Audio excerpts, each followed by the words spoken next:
¿Qué pasa con las mujeres cuando llegan a la alta dirección? ¿Qué pasa con los hombres cuando las mujeres llegan a la alta dirección?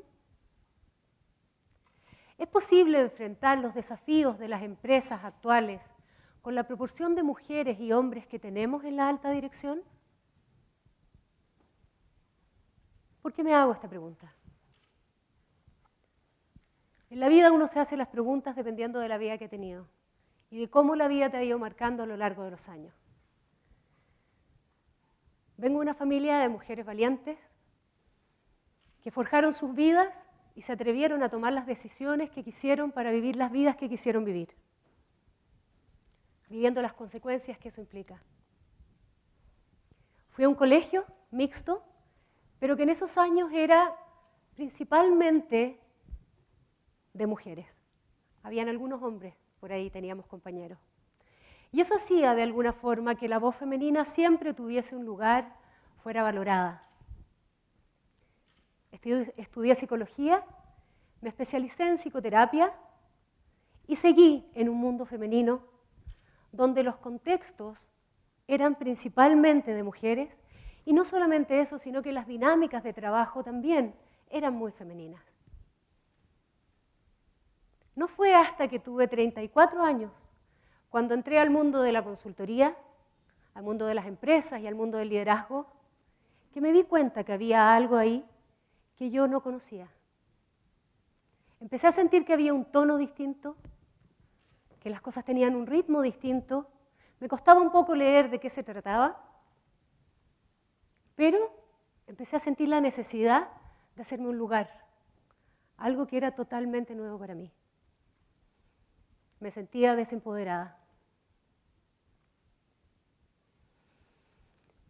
Han pasado los años desde entonces y no dejo de empatizar cuando estoy en mi trabajo en empresas y veo mujeres poderosas, mujeres con una tremenda formación, tanto académica como con una tremenda carrera hecha, que han llegado a la alta gerencia en las distintas empresas y no logran sacar todo su potencial. Se me viene a la mente Ana, una mujer que a sus 42 años formaba parte del comité ejecutivo de una organización grande, una mujer acostumbrada a ser de una alta excelencia académica, con una formación importante, la única mujer en un grupo o un equipo de más o menos 10 que conforman el comité ejecutivo. Y cuando están las conversaciones propias de los comités ejecutivos, cuando comienzan las conversaciones más estratégicas y ella entrega su punto de opinión, algo pasa con esa opinión que como que queda en el aire, no la toman otros. Y su rol se va transformando en la tomadora de pedidos. Cuando la conversación es más táctica, le piden a ella que anote, y ella anota. Cecilia, una mujer que en sus años de colegio formó parte de la política, después trabajó en partidos políticos, una mujer ambiciosa que ella declara que quiere ser gerenta general. La única miembro también del comité ejecutivo conformado por 9. Cuando ella habla, lo que ella dice no es tomado en cuenta. Y sin embargo después, un compañero, un par, dice más o menos lo mismo y es escuchado y lo toma otro compañero y siguen construyendo juntos. Ella se va para adentro, se le humedecen los ojos y después de un rato vuelve a hablar, pero ya está más enrabiada. Sus pares la quedan mirando como diciendo, ¿qué le pasó? Qué emocional. ¿Es esto un problema? ¿Es esto un problema de Ana? ¿Un problema de Cecilia? ¿O aquí hay algo, un síntoma de algo que sucede en nuestras organizaciones, en la alta dirección? No tenemos suficiente perspectiva histórica para saber cómo habría sido desde que los persas invadieron a los sumerios, todas las sociedades que conocemos son principalmente patriarcales. En los sumerios tenemos algo de información de lo que era una sociedad más matriarcal. Ellos adoraban a la diosa y habían algunas dinámicas distintas. Y vamos un poquito más allá, al mundo de los animales. Nosotros tenemos los chimpancés, nuestros primos hermanos los chimpancés, y también los bonobos. Los chimpancés tienen una estructura jerárquica más patriarcal, son más territoriales. Los bonobos, que son también primos hermanos y compartimos gran parte de la información genética, pero que están juntitos más o menos de nuestra evolución, ellos son distintos. Tienen sociedades matriarcales, las que mandan son las hembras, son mucho menos territoriales, habitan en el juego y hacen que otros chimpancés de otra especie se involucren y participen de la estructura social que ellos tienen. Habitan también en dinámicas emocionales que son interesantes. Son la especie que más hace el amor. Es la única especie no humana que hace el amor de frente, estableciendo contacto visual. Y al igual que los seres humanos, se besan en la boca con lengua. ¿Qué nos podrán mostrar los sumerios, los bonobos, que podamos llevar al mundo de la organización, que no sea el sexo, ojalá?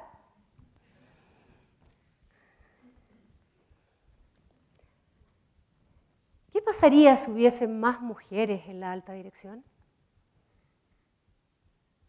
Si bien no tenemos suficiente perspectiva histórica, la última 2 décadas tiene evidencia. Y las organizaciones que tienen mujeres en la alta dirección son organizaciones que tienen una alta productividad, mejoran su desempeño, hay mayor desarrollo del capital humano, toman decisiones más éticas, corren menos riesgos financieros. En una encuesta global realizada por Peterson Institute en casi 22.000 firmas en 91 países, muestra que cuando hay una proporción adecuada de mujeres en la alta dirección, las organizaciones mejoran sus habilidades, lo que repercute en un retorno organizacional. En la misma línea, en el Harvard Business Review, Kramer, el 2006, postula que, o plantea que, cuando hay mujeres en la alta dirección, en los directorios, las conversaciones son más amplias, se consideran más los puntos de vista de los distintos stakeholders y existe una mayor representación de la mirada. Pero esto ocurre, y ambas investigaciones muestran lo mismo, solo si es que existe una adecuada proporción de mujeres en la alta dirección y en los directorios. Y este tema es crítico en las organizaciones de hoy. Lo que sucede cuando hay una adecuada proporción de mujeres es algo que tiene que ver con una transformación importante que solo podemos ver en esta evidencia. Lo que funcionaba hasta hace unos años atrás, hoy en día está dejando de funcionar. Algo está pasando en las organizaciones, dadas las nuevas generaciones, que están trayendo nuevas dinámicas, nuevos intereses, nuevas necesidades, que si nosotros no comenzamos a mirar, algo va a estar en riesgo en la organización. Lo que solía funcionar, hoy no funciona. El dar órdenes, hoy en día, requiere aprender a involucrar en esas decisiones. Si competir antes funcionaba, hoy necesitamos aprender a colaborar unos con otros. Si es que buscar uniformidad era suficiente, hoy necesitamos promover la diversidad. Si es que antes podíamos repetir, hoy necesitamos innovar. Si es que antes podíamos evadir el conflicto en las dinámicas de trabajo, hoy necesitamos aprender a enfrentar el conflicto, a entender que el mundo emocional forma parte de las dinámicas laborales. Donde antes bastaba con hablar y los jefes podían decir lo que había que hacer, Hoy necesitamos aprender a escuchar, porque la gente tiene mucho más que decir. Si es que antes se podía castigar el error, hoy es clave no solamente aprender del error, sino que mostrar el error permanentemente, porque ahí es donde más podemos aprender para poder innovar y cambiar. Si es que antes existíamos en un mundo de control y de seguimiento, hoy tenemos que aprender a confiar para que las personas puedan sacar su potencial. Antes podíamos orientar desde la tarea. Hoy, y más lo saben los que trabajan con las nuevas generaciones, necesitamos aprender a movilizar desde el propósito.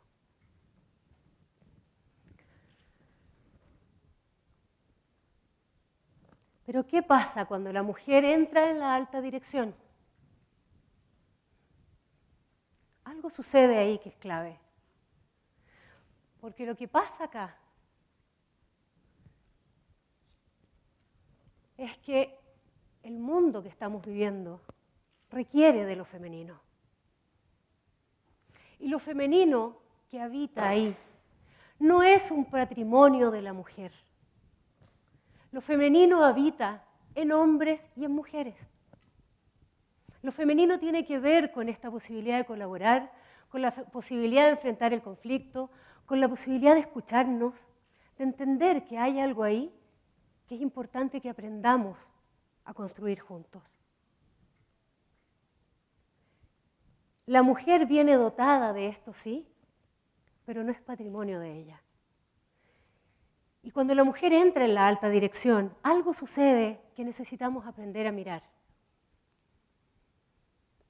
Porque la evidencia muestra que en los cargos intermedios no hay mayor diferencia entre hombres y mujeres. Ambos gestionan y lideran los equipos de igual manera bien. Sin embargo, cuando entra en la alta dirección, hay algo ahí que no tenemos que mirar. Y tiene que ver con los roles. Tiene que ver con que hay una contraposición de roles. Lo que se espera del líder es que un líder tenga autoafirmación y determinación.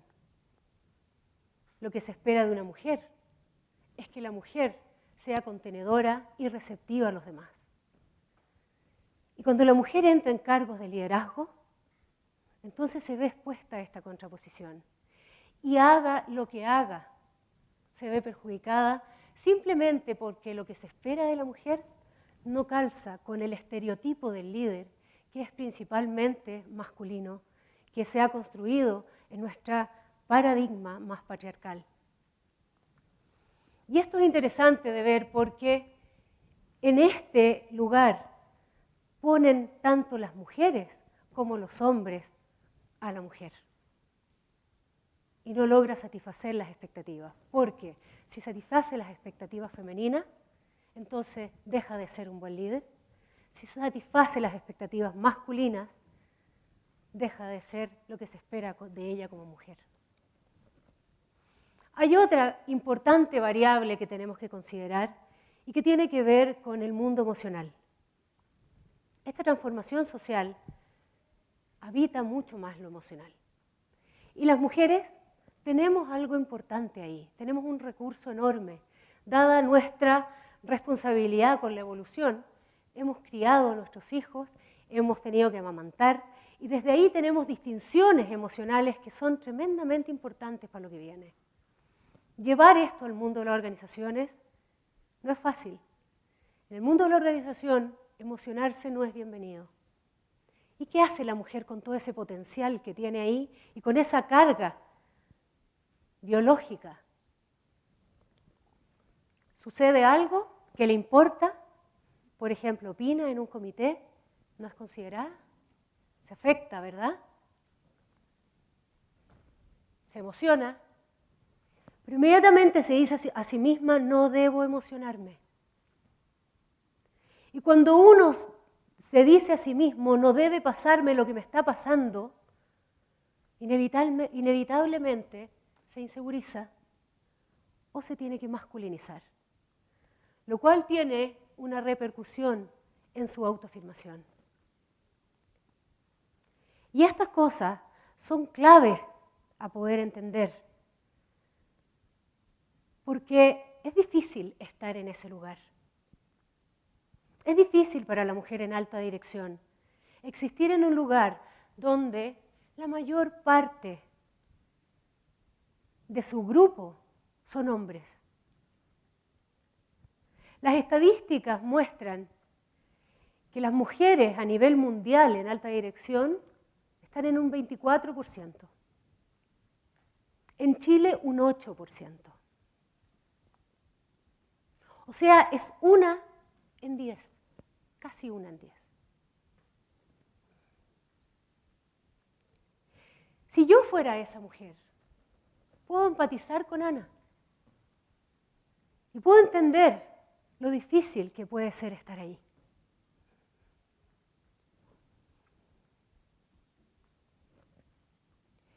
Además, las minorías, hay evidencia, ¿verdad?, de que las minorías tienen menos poder social. Además, tienen menos impacto porque si es que hablan y se exponen en una perspectiva que puede ser diferente, se arriesgan a aumentar aún más la distancia con la mayoría que tiene el poder. Y esto es lo que vive la mujer en la alta dirección.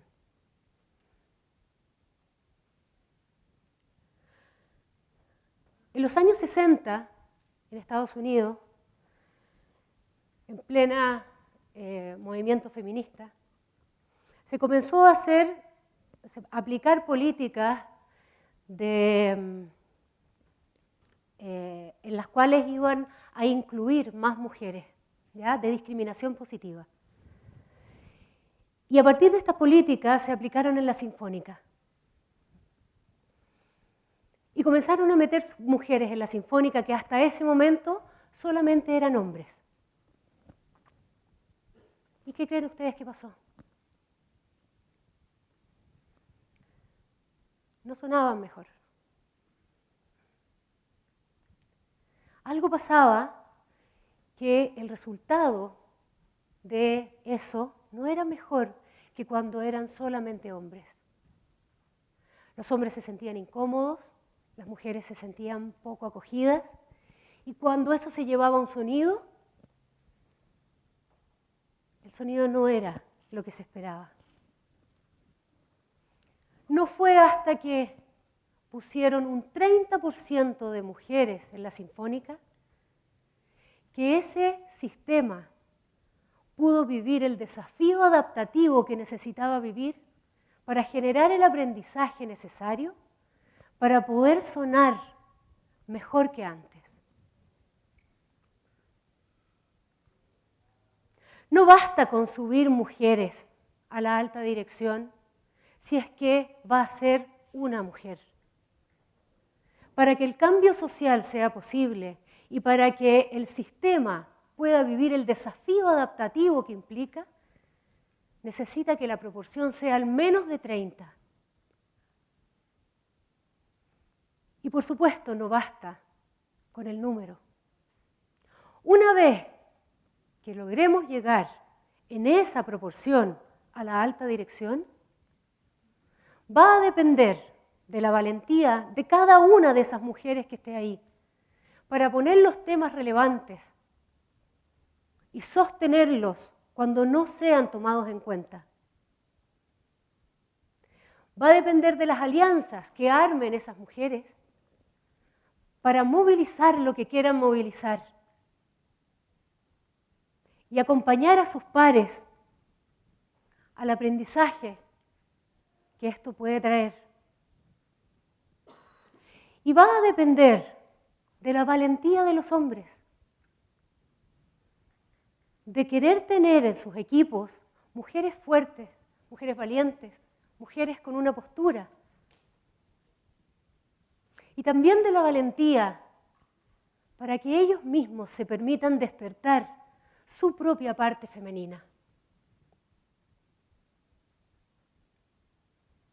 Es desde esa dinámica que podemos enfrentar el desafío que tenemos en la alta dirección para poder enfrentar el cambio social que las nuevas generaciones demandan. Esto no tiene que ver con una causa feminista.